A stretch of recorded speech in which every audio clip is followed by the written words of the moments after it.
1980ರ ದಶಕದಲ್ಲಿ ಡಾಕ್ಟರ್ ರಾಜ್ಕುಮಾರ್ ಅವರ ನೇತೃತ್ವದಲ್ಲಿ ಇಡೀ ಕನ್ನಡ ಚಿತ್ರರಂಗ ಗೋಕಾಕ್ ಚಳವಳಿ ಮುಂಚೂಣಿಗೆ ಬಂದಾಗ ನಿಜಕ್ಕೂ ಅದರಿಂದ ಆಗಿನ ಸರ್ಕಾರ ಅದ್ರ ಹೋಗಿತ್ತು. ಆದರೆ ಇತ್ತೀಚೆಗೆ ಮಾತ್ರ ಯಾವುದೇ ಹೋರಾಟಗಳು ನಡೆದರೂ ಕೂಡ ಚಿತ್ರರಂಗ ದೊಡ್ಡ ದೊಡ್ಡ ಕಲಾವಿದರು ಮೌನವಾಗಿರ್ತಾರೆ. ಬೆಂಗಳೂರಿನಲ್ಲಿ ನಡೆದ ಫಿಲ್ಮ್ ಫೆಸ್ಟಿವಲ್ಗೂ ಕೂಡ ನಟ ನಟಿಯರು ಬರಲೇ ಇಲ್ಲ. ಇದರಿಂದ ರೊಚ್ಚಿಗೆದ್ದ ಡಿಸಿಎಂ ಡಿಕೆ ಶಿವಕುಮಾರ್ ಅವರು ಅಬ್ಬರಿಸಿದ್ರು, ನಟ್ಟು ಬೋಲ್ಟು ಅಂತೆಲ್ಲ ಮಾತನಾಡ್ಬಿಟ್ರು. ಅದೇ ಈಗ ಸ್ಯಾಂಡಲ್ವುಡ್ ವರ್ಸಸ್ ಕಾಂಗ್ರೆಸ್ ಸರ್ಕಾರ ಅನ್ನೋ ರೀತಿಯಲ್ಲಿ ಹೋಗಿದೆ. ಈ ಬಗ್ಗೆ ಒಂದು ವರದಿ ನಿಮ್ಮ ಮುಂದೆ. ಬಟ್ ನನಗೆ ಈ ಫಿಲಂ ಇಂಡಸ್ಟ್ರಿ ಬಗ್ಗೆ ಬಹಳ ಕೋಪ ಬಂದ್ಬಿಟ್ಟಿದೆ. ನನಗೆ ಸ್ಯಾಂಡಲ್ವುಡ್ ವರ್ಸಸ್ ಕಾಂಗ್ರೆಸ್ ಸರ್ಕಾರ ನಂದು ವಾರ್ನಿಂಗ್ ಅಂತ ಇರಲಿ, ರಿಕ್ವೆಸ್ಟ್ ಅಂತ ಇರಲಿ, it is not my programme. ನನ್ನ ಕಾರ್ಯಕ್ರಮ ಅಲ್ಲ, ಇದು ನಿಮ್ ಕಾರ್ಯಕ್ರಮ. ಡಿಕೆಗೆ ಕೆ ಚಂದನವನದ ಬಗ್ಗೆ ಇಷ್ಟು ಬೇಸರ. ನಮಗೂ ಗೊತ್ತಿದೆ ಎಲ್ಲ, ಯಾರ್ಯಾರಿಗೆಲ್ಲ ನಟ್ಟು ಬೋಲ್ಟ್ ಟೈಟ್ ಮಾಡಬೇಕು ಅಂತ ಕೂಡ ನನಗೆ ಐ ನೋ ದಟ್. ಇಲ್ಲಿ ಸ್ಯಾಂಡಲ್ವುಡ್ ನ ನಟ್ ಬೋಲ್ಟ್ ಟೈಟ್ ಮಾಡೋ ಬಗ್ಗೆ ವಾರ್ನ್ ಮಾಡಿದ್ದು ಡಿಸಿಎಂ ಡಿಕೆ. ಯಾರಿಗೆ ಎಲ್ಲಿ ಟೈಟ್ ಮಾಡಬೇಕು ಗೊತ್ತು, ನಮ್ಮನ್ನ ಬೇಕಾದಾಗ ಮಾತ್ರ ಬಳಸಿಕೊಳ್ತೀರಾ, ನಾವು ಪರ್ಮಿಷನ್ ಕೊಡದೇ ಇದ್ರೆ ಸಿನಿಮಾನೇ ನಡೆಯಲ್ಲ, ಇದನ್ನ ಫಸ್ಟ್ ತಿಳ್ಕೊಳ್ಳಿ ಅಂತ ಡೈರೆಕ್ಟ್ ಹಿಟ್ ಹೊಡೆದಿದ್ದು ಡಿಕೆ ಶಿವಕುಮಾರ್. ಇಲ್ಲಿ ಕನ್ನಡ ಚಿತ್ರರಂಗದ ವಿರುದ್ಧ ಡಿಸಿಎಂ ಡಿಕೆ ಶಿವಕುಮಾರ್ ಈ ಪಾರ್ಟಿ ರೊಚ್ಚಿಗೇಳೋಕೆ ನಿಜವಾದ ಕಾರಣ ಏನು? ಇಲ್ಲಿ ಸ್ವತಃ ಡಿಕೆ ಹೇಳಿದ ಪ್ರಕಾರವೇ ಇನ್ನಡ ನಾಡು ನುಡಿ ಸಂಬಂಧಿತ ಹೋರಾಟಗಳಲ್ಲಿ ನಿರೀಕ್ಷಿತ ಮಟ್ಟದಲ್ಲಿ ಕನ್ನಡ ಚಿತ್ರರಂಗ ಸ್ಪಂದಿಸ್ತಾ ಇಲ್ಲ ಅನ್ನೋದು. ನೀರಿಗಾಗಿ ಮೇಕೆದಾಟು ಪಾದಯಾತ್ರೆಯನ್ನ ಕೈಗೊಂಡಾಗ ಇದರಲ್ಲಿ ಸಕ್ರಿಯವಾಗಿ ಪಾಲ್ಗೊಂಡಿದ್ದು ಕೆಲವೇ ಕೆಲ ಕಲಾವಿದರು ಮಾತ್ರ. ನಮ್ಮ ನೆಲ ಜಲದ ಹಕ್ಕಿಗಾಗಿ 150 ಕಿಲೋಮೀಟರ್ ನಡೆದರೂ ಒಂದಿಬ್ಬರನ್ನ ಬಿಟ್ಟರೆ ಬೇರಾವ ಕಲಾವಿದರು ಭಾಗವಹಿಸುವ ಆಸಕ್ತಿಯನ್ನ ಪ್ರದರ್ಶಿಸಲಿಲ್ಲ. ಫಿಲ್ಮ್ ಚೇಂಬರ್ ಸಹ ಈ ನಿಟ್ಟಿನಲ್ಲಿ ಹೆಜ್ಜೆಯನ್ನ ಮುಂದಿಡಲಿಲ್ಲ ಅಂತ ಆಕ್ರೋಶವನ್ನ ಹೊರಹಾಕಿದ್ದಾರೆ ಡಿಕೆ. ಇಲ್ಲಿ ಡಿಕೆ ಒಂದ್ ಕಡೆ ಚಿತ್ರರಂಗದ ವಿರುದ್ಧ ವಾಗ್ದಾಳಿ ನಡೆಸಿದ್ದೆ ತಡ ಇದಕ್ಕೆ ಆಕ್ಷೇಪ ಎತ್ತಿದ್ದು ಚಿತ್ರರಂಗದ ಕೆಲ ಮಂದಿ. ಸರ್, ಈ ವಿಚಾರದಲ್ಲಿ ವಾರ್ನಿಂಗು, ನಟ್ಟು ಬೋಲ್ಟು ಇವೆಲ್ಲ ಮಾತುಗಳು ಬರಬಾರದು. ನಾವು ಯಾವತ್ತೂ ಕೂಡ ಚಲನಚಿತ್ರ ನಟರು ಹಲವಾರು ಸಂದರ್ಭದಲ್ಲಿ ಹೋರಾಟವನ್ನು ಮಾಡಿದ್ದಾರೆ. ಅದಕ್ಕೆ ಇವತ್ತು ಕೂಡ ದಾಖಲೆಯಾಗಿ ಯಾವ ಕನ್ನಡಿಗ ಎಲ್ಲಿವರೆಗೆ ಇರ್ತಾನೆ ಅಂತ ಒಂದು ಹೋರಾಟವನ್ನು ರಾಜ್ಕುಮಾರ್ ಅವರು ಗೋಕಾಕ್ ಚಳವಳಿಯನ್ನ ಮಾಡಿ ಒಂದು ಸರ್ಕಾರವನ್ನೇ ಬೀಳಿಸುವಂತ ಶಕ್ತಿ ಚಿತ್ರರಂಗಕ್ಕೆ ಇತ್ತು. ಇವತ್ತು ಬರದೇ ಇರಬಹುದು, ಅವರಿಗೆ ಅದರಲ್ಲಿ ನೋವಿರಬಹುದು. ಇವತ್ತು ನಾವು ಕೂಡ ಎಲ್ಲ ಕಲಾವಿದರು ಯಾರೇ ಆಗಿರಬಹುದು, ಈ ನಾಡಿನಲ್ಲಿ ಹುಟ್ಟಿದ ಮೇಲೆ ನಾವೆಲ್ಲರೂ ಕೂಡ ಈ ನಾಡಿಗೆ ಅನ್ಯಾಯವಾದಾಗ, ಭಾಷೆಗೆ ಅನ್ಯಾಯವಾದಾಗ ನಾವೆಲ್ಲರೂ ಕೂಡ ಸ್ಪಂದಿಸಬೇಕಾಗಿರೋದು ನಮ್ಮ ಕರ್ತವ್ಯ, ಅದು ಯಾರೇ ಆಗಿರಲಿ. ಆದರೆ ಸ್ಯಾಂಡಲ್ವುಡ್ ಮಂದಿಗೆ ಡಿಕೆ ಹಿಗ್ಗಾಮುಗ್ಗಾ ತರಾಟೆಗೆ ತಗೊಂಡ್ರು. ಇವರು ಹೇಳಿದ್ದೇ ಸರಿ ಅಂದಿತ್ತು ಸ್ಯಾಂಡಲ್ವುಡ್ ಕ್ವೀನ್ ಮಾಜಿ ಸಂಸದೆ ರಮ್ಯಾ. ಈ ಹಿಂದೆ ಡಾಕ್ಟರ್ ರಾಜ್ರಂತಹ ದಿಗ್ಗಜರು ನಾಡು ನುಡಿ ಬಗ್ಗೆ ಹೋರಾಟ ನಡೆಸಿರುವ ಉದಾಹರಣೆ ಇದೆ. ಆದ್ರೀಗ ಯಾರೂ ಈ ಬಗ್ಗೆ ತಲೆಕೆಡಿಸಿಕೊಳ್ಳದ ಬಗ್ಗೆ ಆಕ್ಷೇಪವನ್ನ ಹೊರಹಾಕಿದ್ದಾರೆ ಮೋಹಕ ತಾರೆ.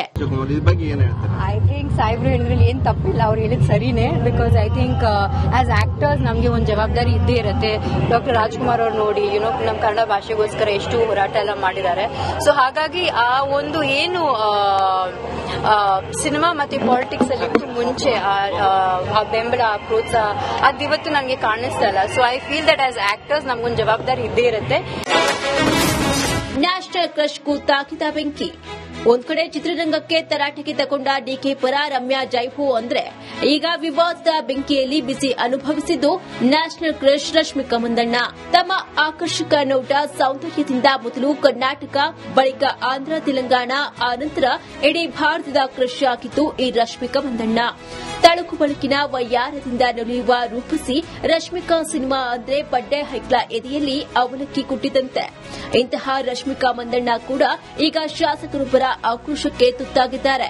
ಡಿಕೆ ಇಡೀ ಸ್ಯಾಂಡಲ್ವುಡ್ಗೆ ಕ್ಲಾಸ್ ತಗೊಂಡ್ರೆ ಇವರ ಆಪ್ತ ಶಾಸಕ ರವಿ ಗಡಿಗ ಇಲ್ಲಿ ನೇರ ಟಾರ್ಗೆಟ್ ಮಾಡಿದ್ದು ನಟಿ ರಶ್ಮಿಕಾ ಮಂದಣ್ಣರನ್ನ. ಈ ಹಿಂದೆ ಹೋರಾಟವೊಂದರ ಸಂಬಂಧ ಖುದ್ದು ಕಾಂಗ್ರೆಸ್ ಶಾಸಕರೇ ಆಹ್ವಾನ ಕೊಟ್ಟರು. ಇಲ್ಲಸಿಲ್ಲದ ನೆಪವನ್ನ ಒಡ್ಡಿ ಭಾರತ ರಶ್ಮಿಕಾ ಬಗ್ಗೆ ರವಿ ಗಾಡಿಗ ಹೊರಹಾಕಿದ್ದು ಕೆಂಡ. ನೇರ ಹೇಳ, ರಶ್ಮಿಕಾ ಮಂದಣ್ಣ ಕಿರಿಕ್ ಪಾರ್ಟಿಯಿಂದ ಕನ್ನಡದ ನೆಲದಲ್ಲಿ ವೃತ್ತಿ ಜೀವನವನ್ನ ಆರಿಸಿಕೊಂಡವರು. ಹೋದ್ ಸರಿ ಇದೇ ಚಲನಚಿತ್ರೋತ್ಸವಕ್ಕೆ ಕರೆದಾಗ ನಾನು ಹೈದರಾಬಾದಲ್ಲಿ ಇರೋದು ನನ್ನ ಮನೆ, ನನಗೆ ಕರ್ನಾಟಕ ಎಲ್ಲಿದೆ ಅನ್ನೋದು ಗೊತ್ತಿಲ್ಲ, ನನ್ನ ಹತ್ರ ಟೈಮ್ ಇಲ್ಲ, ಬರಲ್ಲ ಅಂತೇಳಿ. 1980ರ ದಶಕದಲ್ಲಿ ಡಾಕ್ಟರ್ ರಾಜ್ಕುಮಾರ್ ಅವರ ನೇತೃತ್ವದಲ್ಲಿ ಇಡೀ ಕನ್ನಡ ಚಿತ್ರರಂಗ ಗೋಕಾಕ್ ಚಳವಳಿ ಮುಂಚೂಣಿಗೆ ಬಂದಾಗ ನಿಜಕ್ಕೂ ಅದರಿಂದ ಆಗಿನ ಸರ್ಕಾರ ಅದ್ರ ಹೋಗಿತ್ತು. ಆದರೆ ಇತ್ತೀಚೆಗೆ ಮಾತ್ರ ಯಾವುದೇ ಹೋರಾಟಗಳು ನಡೆದರೂ ಕೂಡ ಚಿತ್ರರಂಗ, ದೊಡ್ಡ ದೊಡ್ಡ ಕಲಾವಿದರು ಮೌನವಾಗಿರ್ತಾರೆ. ಬೆಂಗಳೂರಿನಲ್ಲಿ ನಡೆದ ಫಿಲ್ಮ್ ಫೆಸ್ಟಿವಲ್ಗೂ ಕೂಡ ನಟ ನಟಿಯರು ಬರಲೇ ಇಲ್ಲ. ಇದರಿಂದ ರೊಚ್ಚಿಗೆದ್ದ ಡಿಸಿಎಂ ಡಿಕೆ ಶಿವಕುಮಾರ್ ಅವರು ಅಬ್ಬರಿಸಿದ್ರು, ನಟ್ಟು ಬೋಲ್ಟು ಅಂತೆಲ್ಲ ಮಾತನಾಡ್ಬಿಟ್ರು. ಅದೇ ಈಗ ಸ್ಯಾಂಡಲ್ವುಡ್ ವರ್ಸಸ್ ಕಾಂಗ್ರೆಸ್ ಸರ್ಕಾರ ಅನ್ನೋ ರೀತಿಯಲ್ಲಿ ಹೋಗಿದೆ. ಈ ಬಗ್ಗೆ ಒಂದು ವರದಿ ನಿಮ್ಮ ಮುಂದೆ. ಬಟ್ ನನಗೆ ಈ ಫಿಲಂ ಇಂಡಸ್ಟ್ರಿ ಬಗ್ಗೆ ಬಹಳ ಕೋಪ ಬಂದ್ಬಿಟ್ಟಿದೆ. ನನಗೆ ಸ್ಯಾಂಡಲ್ವುಡ್ ವರ್ಸಸ್ ಕಾಂಗ್ರೆಸ್ ಸರ್ಕಾರ ಅದು ವಾರ್ನಿಂಗ್ ಅಂತಾರಲಿ, ರಿಕ್ವೆಸ್ಟ್ ಅಂತಾರಲಿ, it is not my programme. ನನ್ನ ಕಾರ್ಯಕ್ರಮ ಅಲ್ಲ, ಇದು ನಿಮ್ ಕಾರ್ಯಕ್ರಮ. ಡಿಕೆಗೆ ಕೆ ಚಂದನವನದ ಬಗ್ಗೆ ಇಷ್ಟು ಬೇಸರ. ನಮಗೂ ಗೊತ್ತಿದೆ ಎಲ್ಲ, ಯಾರ್ಯಾರಿಗೆ ಎಲ್ಲೆಲ್ಲಿ ನಟ್ಟು ಬೋಲ್ಟ್ ಟೈಟ್ ಮಾಡಬೇಕು ಅಂತ ಕೂಡ ನನಗೆ ಐ ನೋ ದಟ್. ಇಲ್ಲಿ ಸ್ಯಾಂಡಲ್ವುಡ್ನ ನಟ್ ಬೋಲ್ಟ್ ಟೈಟ್ ಮಾಡೋ ಬಗ್ಗೆ ವಾರ್ನ್ ಮಾಡಿದ್ದು ಡಿಸಿಎಂ ಡಿಕೆ. ಯಾರಿಗೆ ಎಲ್ಲಿ ಟೈಟ್ ಮಾಡಬೇಕು ಗೊತ್ತು, ನಮ್ಮನ್ನ ಬೇಕಾದಾಗ ಮಾತ್ರ ಬಳಸಿಕೊಳ್ತೀರಾ, ನಾವು ಪರ್ಮಿಷನ್ ಕೊಡದೇ ಇದ್ರೆ ಸಿನಿಮಾನೇ ನಡೆಯಲ್ಲ, ಇದನ್ನ ಫಸ್ಟ್ ತಿಳ್ಕೊಳ್ಳಿ ಅಂತ ಡೈರೆಕ್ಟ್ ಹಿಟ್ ಹೊಡೆದಿದ್ದು ಡಿಕೆ ಶಿವಕುಮಾರ್. ಇಲ್ಲಿ ಕನ್ನಡ ಚಿತ್ರರಂಗದ ವಿರುದ್ಧ ಡಿಸಿಎಂ ಡಿಕೆ ಶಿವಕುಮಾರ್ ಈ ಪಾರ್ಟಿ ರೊಚ್ಚಿಗೇಳೋಕೆ ನಿಜವಾದ ಕಾರಣ ಏನು? ಇಲ್ಲಿ ಸ್ವತಃ ಡಿಕೆ ಹೇಳಿದ ಪ್ರಕಾರವೇ ಇನ್ನಡ ನಾಡು ನುಡಿ ಸಂಬಂಧಿತ ಹೋರಾಟಗಳಲ್ಲಿ ನಿರೀಕ್ಷಿತ ಮಟ್ಟದಲ್ಲಿ ಕನ್ನಡ ಚಿತ್ರರಂಗ ಸ್ಪಂದಿಸ್ತಾ ಇಲ್ಲ ಅನ್ನೋದು. ನೀರಿಗಾಗಿ ಮೇಕೆದಾಟು ಪಾದಯಾತ್ರೆಯನ್ನ ಕೈಗೊಂಡಾಗ ಇದರಲ್ಲಿ ಸಕ್ರಿಯವಾಗಿ ಪಾಲ್ಗೊಂಡಿದ್ದು ಕೆಲವೇ ಕೆಲ ಕಲಾವಿದರು ಮಾತ್ರ. ನಮ್ಮ ನೆಲ ಜನದ ಹಕ್ಕಿಗಾಗಿ 150 ಕಿಲೋಮೀಟರ್ ನಡೆದರೂ ಒಂದಿಬ್ಬರನ್ನ ಬಿಟ್ಟರೆ ಬೇರಾವ ಕಲಾವಿದರು ಭಾಗವಹಿಸುವ ಆಸಕ್ತಿಯನ್ನ ಪ್ರದರ್ಶಿಸಲಿಲ್ಲ.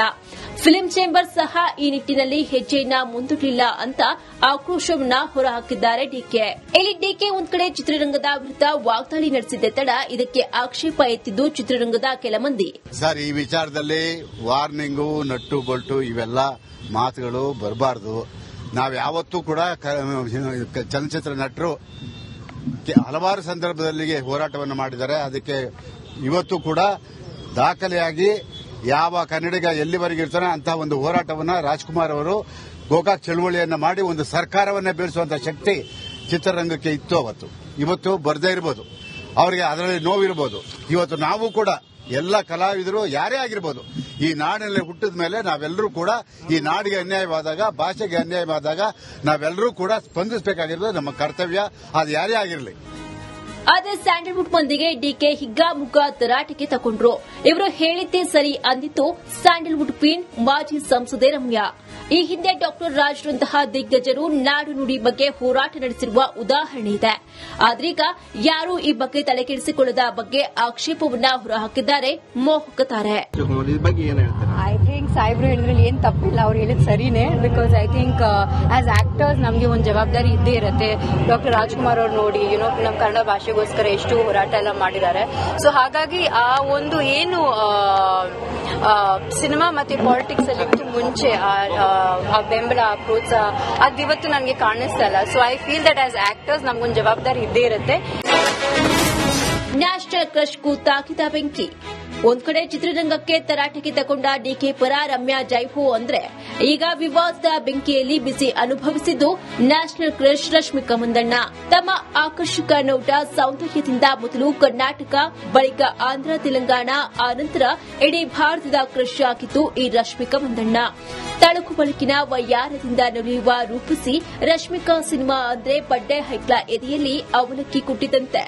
ಇಂತಹ ರಶ್ಮಿಕಾ ಮಂದಣ್ಣ ಕೂಡ ಈಗ ಶಾಸಕರೊಬ್ಬರ ಆಕ್ರೋಶಕ್ಕೆ ತುತ್ತಾಗಿದ್ದಾರೆ. ಡಿಕೆ ಇಡೀ ಸ್ಯಾಂಡಲ್ವುಡ್ಗೆ ಕ್ಲಾಸ್ ತಗೊಂಡ್ರೆ ಇವರ ಆಪ್ತ ಶಾಸಕ ರವಿ ಗಡಿಗ ಇಲ್ಲಿ ನೇರ ಟಾರ್ಗೆಟ್ ಮಾಡಿದ್ದು ನಟಿ ರಶ್ಮಿಕಾ ಮಂದಣ್ಣರನ್ನ. ಈ ಹಿಂದೆ ಹೋರಾಟವೊಂದರ ಸಂಬಂಧ ಖುದ್ದು ಕಾಂಗ್ರೆಸ್ ಶಾಸಕರೇ ಆಹ್ವಾನ ಕೊಟ್ಟರು.